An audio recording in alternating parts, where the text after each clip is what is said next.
yung ginagawa nyo rito? Matapos ang isinagawang inspeksyon sa La Union, patuloy pang nag-inspeksyon kahapon September 16 si Special Advisor for Independent Commission for Infrastructure Baguio City Mayor Benjamin Magalong. Sinimulan niyang inspeksyonin ang proyekto ng streetlights na ito sa Pico Lamtang Road sa bayan ng La Trinidad, Benguet. Ang nasabing proyekto kasi, dalawa ang kontrata pero parehong itinayo sa nasabing kalsada.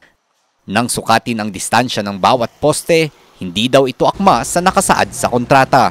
Imbes na 12 metro ang haba, naging 7 metro na lang.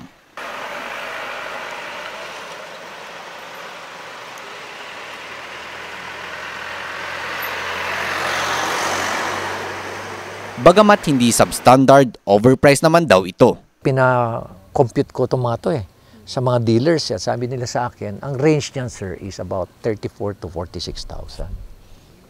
Pero kita mo rito, 130,161 for the 9 meters and for the 10 meters na height, it's 209,544.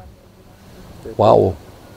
Ang nasabing proyekto ay ginawa noong May at August ng 2024 at ang kontraktor sa dalawang kontrata ay ang MG Samidan Construction. Nagkakahalaga raw ang proyekto ng 120 million pesos at 30,000 pesos lang ang diferensya. Una-una, bakit kulang? Hindi naman substandard yung kwan. Bakit malaki yung missing? Ilan ba dapat sana ang mailalim? 1,290. Pero yung nabibilang namin when we did our counting, 691 lang.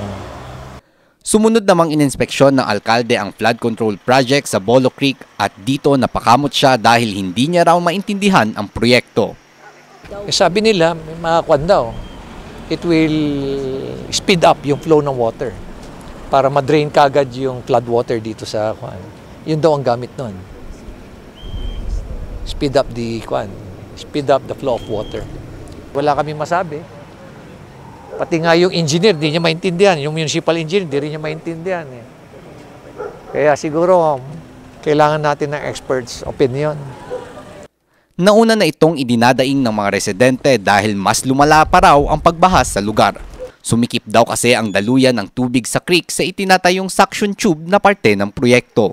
Nagpaliwanag naman dito ang project engineer. Kasi project engineer, alikad sandali rito ko. Doon. Nagkaroon ng kwan dito, nung nagkaroon ng flooding dito, nag-work ito? Opo, sir. Nag-work? Yes, sir. Pero bakit nag-flood pa rin? Yung volume kasi, sir, pag biglaan na ulan, siguradong nagpa-flood doon. Pero ito, tuloy-tuloy naman po, sir. Pero pati ang municipal engineer, duda rin dito. Supposedly, Mayor, mas mabilis sana yung velocity niyan. So, yung to test yung velocity niya, yun ang hindi pa natin alam kung mas mabilis mag-suck than compared to yung nasa labas na tubig, Mayor. Yun ang, there should be a difference.